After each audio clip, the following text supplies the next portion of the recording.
Please welcome Deepa. Deepa, move to your right. Move to your right. Stand on me. Yeah, there we go. Hi, my name is DeepaB. I just titled my presentation Roar because I did a dragon sculpture for my Zenith. And before I want to start, thank you, Miss P. Thank you so much. You were really great throughout the whole thing. You were awesome. So, I love dragons. Ever since I was in elementary school, I have been obsessed specifically with this book series called Wings of Fire. I'm pretty sure a good chunk of you have read it. When I was 6, I was running around pretending to be a dragon and go rawr to my mom and stuff. And last year for explorations, which you juniors I'm pretty sure have started now, I tried sculpting for the first time, and I made the fish horse, and it was a really fun experience. I was like, I want to do it again, but on like a bigger scale this time for Zenith, and I was like, I love dragons, so why not?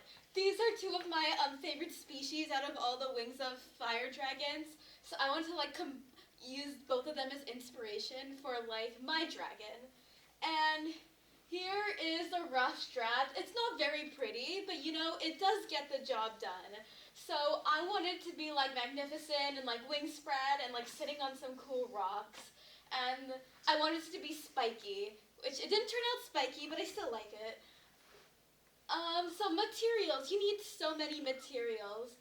So armature wire, it's like this wire you use, and you could call it the skeleton of the body of the sculpture.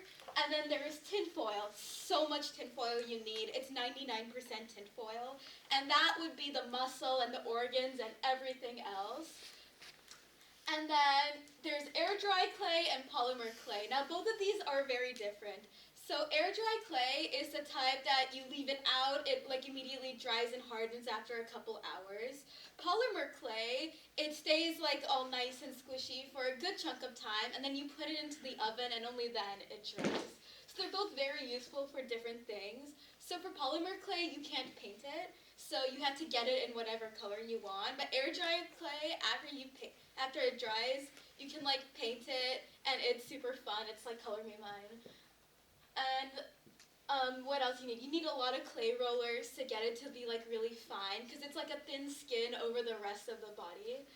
And I never actually got the name of them, so I just called them small cookie cutter thingies in my mind.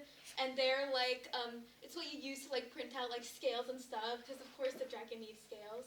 Lots of hot glue. You glue the limbs together, and if anything's sticking out, you glue it down.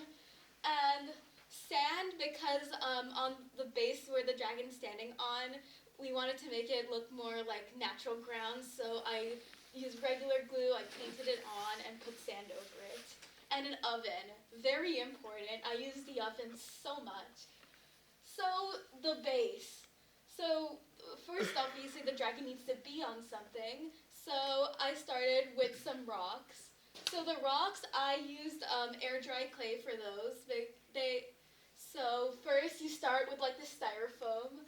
I didn't get a picture of it unfortunately, but then you just wrap so much tinfoil. You condense it, you wrap it, and you get it to look vaguely rock-like, which isn't too hard because rocks are a very organic shape. And that's not me. Is there a certain time of day? I don't know.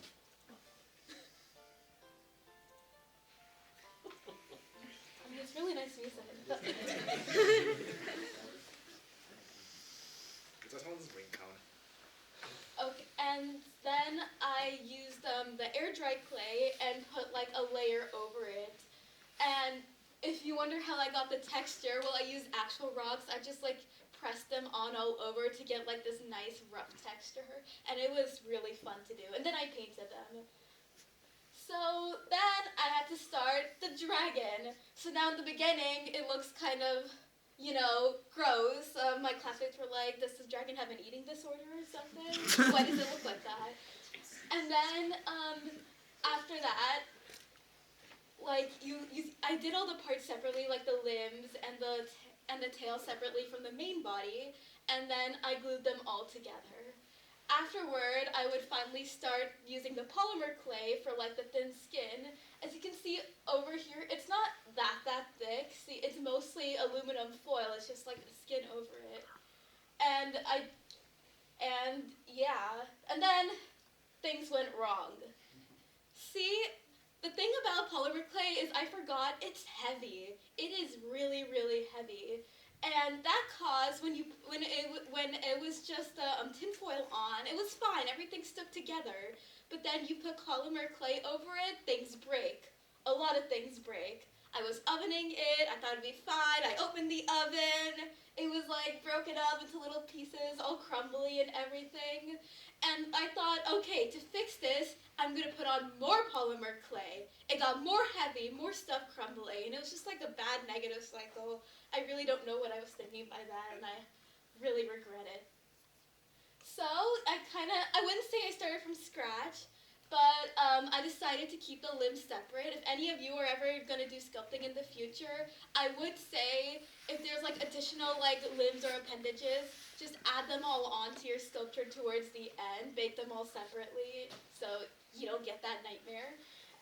And then so I did it. So a thing also is it has to be smooth. It has to be really smooth so that like the scales will look nice on it. Otherwise it gets really bump and rough. So like for example, here it's kind of really lumpy and stuff. So I had to go over with another round of clay to get a more smooth texture for the stomach and stuff. And then I could do the scales. So like I said earlier, you roll out like really fine amounts of clay and like kind of like a cookie dough, you stamp out the shapes and you put it on. And here is my progress. And this was the most fun part ever, the face. I was like really scared about doing the face, but it's just really nice doing the small details, and I think it turned out pretty nice. And finish! Yay! I glued all the pieces together with hot glue. Hot glue was my best friend throughout this whole thing. And originally the dragon was going to be sitting on top of some rocks, but it was kind of unsteady. So what we did instead is I strategically placed the rocks around the dragon to support it and make sure it doesn't like crumble and fall. And should I show it now or should I like wait till after to like hold it up for everyone? I would show it now. Show it now? I'm Okay, curious. great. Oh, it's heavy. Ta-da!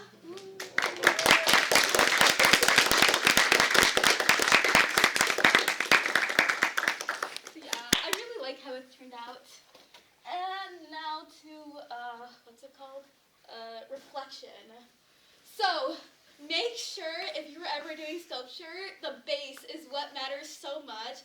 I know what I want to do is like screw the base, I want to go on to the fun stuff. Well, the fun stuff is a pure nightmare if the base isn't done correctly.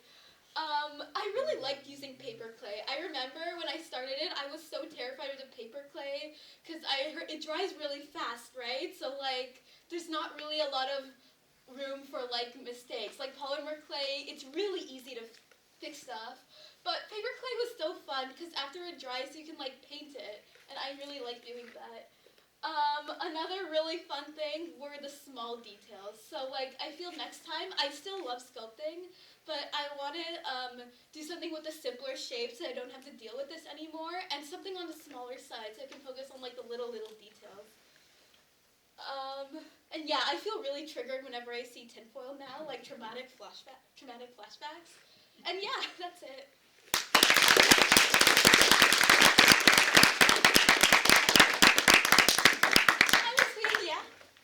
First of all, I just want to tell everyone how hard she worked on this. She was completely devoted and said, I'm going to finish it no matter what, I'm going to finish it, and there were a lot of issues. We had many, many, many problems, but you kept doing it, and I'm very proud of you. Thank you. And the second thing is maybe next time do a dragon egg. Ooh! Because that would be a lot easier. So much easier. Yeah, Stella? Sorry, you mentioned paper clay. Is that the air dry clay? Yeah, air dry clay, my bad. Yeah, Leah? What is his name? Her name's Moo because back then, here in this era, she kind of looked like a cow, so I just started calling her Moo in my head, and then the name just stuck, really. Yeah, that's it. Right. Thank you very much. Thank you.